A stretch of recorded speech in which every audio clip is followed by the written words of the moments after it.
కార్తీక మాసంలో వచ్చేటటువంటి పౌర్ణమి తిథి వచ్చిందనుకోండి, ఏ ఆలయంలో ఎక్కువ జరుగుతుంది?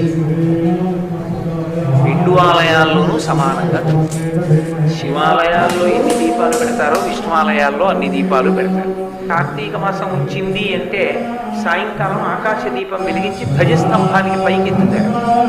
ఆ పైకెత్తేటటువంటి ఆకాశ దీపం ఏదుందో అది కేవలం శివాలయంలోనో కేవలం విష్ణువాలయంలోనో కాదు, శివాలయంలోనూ విష్ణువాలయంలోనూ కూడా ఆకాశ దీపం పైకెత్తుతారు.